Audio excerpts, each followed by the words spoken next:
Hi everyone, I'm Bob Paulinski, Master of Wine, founder of Stellar Bottles. Thank you so much for joining me here today for this video. We're going to provide a tutorial on how to taste wine, and what I'm going to include are some of the tips, some of the techniques that I've used over the years that I've been in the wine business. I've used these when I've worked in winery labs, when I've judged at wine competitions. I use these in professional assessments when I'm determining which wines to actually sell within Stellar Bottles. So it'll give you some insight in terms of how all of this works. But I also think it'll provide you some benefit in terms of maybe looking at wine with a little bit of a new, fresher perspective, or maybe you can incorporate some new techniques that'll help you to get more out of the wines that you're tasting. Now, I think the first question is, why is this type of video needed? It's a little bit bizarre. Here's a tutorial on how to taste wine. Well, you don't see this sort of thing for how to drink your mineral water or how to drink your coffee. Why is it so different for wine? And part of it is, look, there's a long history linked to wine production. There's a lot of formality linked to it as well. But the real reason is wine is a very complex beverage. There are hundreds and hundreds of compounds that you'll find in wines in varying amounts. They impact the way the wine looks, the way it smells, the way it tastes, its tactile impression on your palate. It impacts all kinds of things. You can look at how a wine was made, where it was made, the influence of a vintage, all kinds of factors play into making a wine very unique and different. And it's all these compounds that are coming together in play that determine what that wine story is all about. So that's why this tutorial, I think, is going to help you to assess wines in ways that are going to unlock some of those mysteries that have been sitting right there in front of you, but now you're going to have keys to the kingdom, so to speak. So for starters, a little bit of a housekeeping storyline, and that is when you taste wines, the ideal environment is having lots and lots of natural light. Okay, so that's certainly one thing. The other is you don't want a room that is loaded with a lot of aromas. It's got flowers or somebody wearing heavy cologne. I mean, all that's going to do is cloud your senses. In addition to that is the type of glassware that you're using. Now, look, there's hundreds of glasses out there, maybe even thousands, and there is no real right or wrong. There's a lot of this is personal preference. For me, I have two types of glasses. I have sparkling, and I have a set that looks kind of like this, or not kind of like this, it is this. And another version of this, which is essentially the same with the stem cut off, so a stemless glass, but the bowl is the same. And what I like about this glass, and really what's important with any wine glass, is you want a bowl that is relatively wide, and the wine itself should not go beyond the widest part of the bowl. This will give you the ability to swirl and not throw it on the floor or throw it on yourself or the person sitting next to you. And there should be a funneling in or a chimney effect as you get to the top of the glass, which is where your nose is going to be. We'll talk about this a little bit later.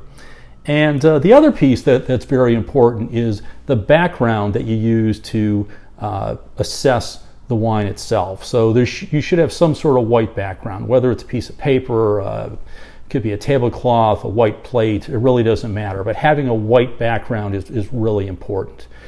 Now, for the senses that are used, there are really four, and with that, it's sight, smell, taste, and touch or tactile impression. Each one of these senses provides insight in terms of what is in that particular glass. And if you connect the dots between what your senses are picking up, it'll tell you a lot about the wine itself.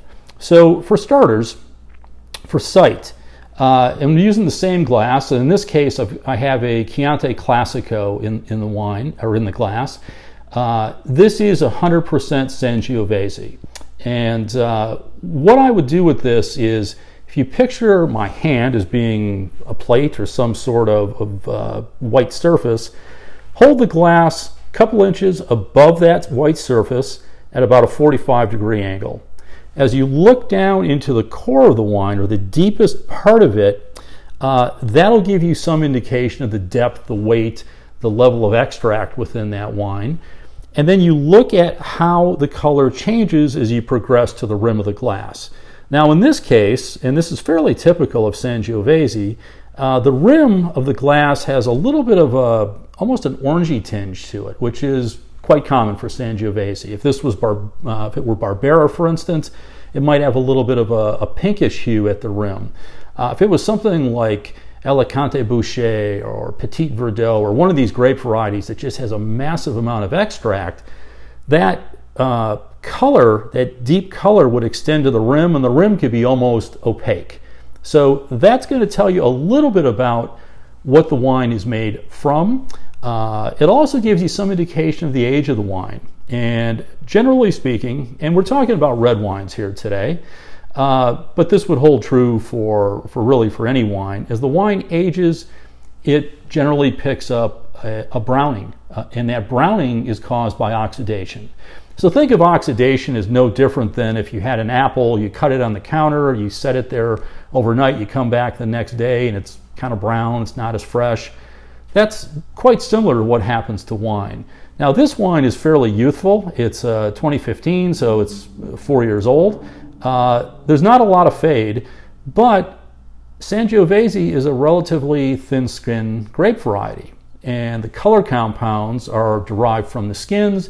If the skins are fairly thin, which they are in this case, the resulting wine is not going to have a huge amount of extract and depth of color. So this is really spot on for what you would expect from this type of wine. The next is smell. And with that, you give this wine a bit of a swirl. And again, if you're not comfortable with doing this, just set it on a tabletop and give it a little bit of a spin and a kind of a round motion. But what this will do is the wine will cover some of the interior of the glass, and as it falls back into the glass, essentially what you've done is you've enhanced the surface area of the wine. The wine volatilizes, and essentially what it does is it super concentrates the aroma. So when you give it this swirl and you put your nose right where the chimney or the funnel comes in, you're getting the maximum effect of the aroma of that wine. Now the aroma is going to tell you a lot. The aroma could be something of some sort of fruit, it could be an herb characteristic that will remind you of, it might be some sort of spice, could be a charred oak characteristic if the wine's aged in wood.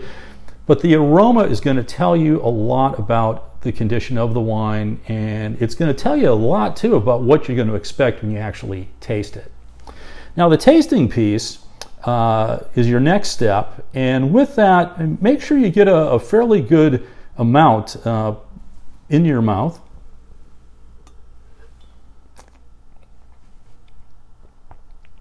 And I've seen videos where people have talked about taking that wine and almost using it like mouthwash, and you're swishing it all around. I don't really care to do that. For one, I'm not real comfortable doing that. I think it's kind of weird.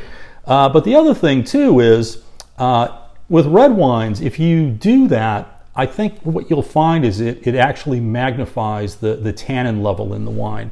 The astringency of the wine comes out in my view, so I prefer not to do that.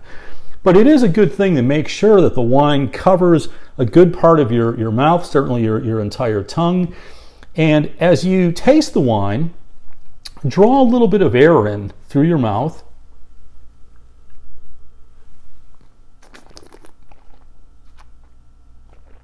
And what this does is it fills your nasal cavity with those aromatics, and it really heightens your senses in terms of what you can pull out of that particular wine. So you see these aerators on the market today, and yeah, I think they're kind of cool and fun, but if you're tasting wine as it should be, you really don't need an aerator. You're really doing it yourself. But what that taste will provide is it gives you, again, all the flavors in conjunction with the sense of smell, but it also gives you some indication of the weight of the wine, the volume of it. There's a front palate, a mid palate, a back palate in terms of how the wine, if it progresses to full length as a really nice wine would. And then in addition to that, there is the sense of touch, or this tactile impression. This one's not talked about a whole lot, but I think it's really important. Wines will have a very different feel on your palate. If you have a wine that is fairly high in alcohol, or if the sweetness level is fairly high, in some cases the wines will have, they'll show more weight. They may have a bit of a viscosity to them. Tannin is something that you also find at this point as well. And tannins primarily derive from the grape skins. It can come from other places as well, but primarily the grape skins. And it's what provides that astringency in red wines. It has a little bit of almost like a gritty or like a sandpaper sort of feel to it. And think of tannin as being very similar to what you experience when you drink a cup of bitter tea, for instance. But the tannin in a red wine really tells you a lot about how the wine was made in terms of its longevity. And tannin also, when you're matching it with various foods, especially fattier foods, the tannin cuts right through that fat and kind of freshens the palate. So these are just a few quick aspects of what you find when you're tasting a wine and you're going through the sight, the smell, the taste, and that tactile impression. All of those things in conjunction will give you the full story of what's in that glass. Now, in a future video, we're going to talk about something called funneling. And funneling is what I went through in the Master of Wine program. And it's a really cool process that's essentially deductive reasoning. We're going to go through how that process works on a later video, but today we're just skimming the surface, so we're going to move along quickly. The other thing that I would mention that is important is when you categorize wines, or when you think about how they smell, how they taste, and how they impact your senses, what I often do is I break it down into one of three different very distinctive categories, and I call them primary, secondary, and tertiary. And by primary, what I mean is the primary characteristic is any aroma, any flavor, taste that is derived directly from the fruit itself. So you think of wines that smell and taste like fresh fruit. That is the primary characteristic. It's coming from the fruit, and it's really a very clear interpretation of that fruit in your glass. Secondary is anything that is impacted by the winemaking process. So if you had a wine that was aged in oak, for instance, that is something that a winemaker introduces into the wine. So they introduce this oak characteristic. It changes the aroma compounds, it changes the flavor compounds, changes the wine very much. And the third is tertiary, which is essentially anything derived from bottle age. So with that, sometimes tertiary can be a positive thing, sometimes it's not, but it is derived through the aging of a particular wine. So I hope this video was helpful today. Again, we moved along really quick. We're going to get into more detail at a later time. But please, if you like the video, please do hit like. I'd appreciate it so much if you subscribe to our channel here on YouTube. And if you have any comments, please pass them along. Again, I'm Bob Paulinski from Stellar Bottles. Thanks so much. We'll see you again soon. Bye-bye.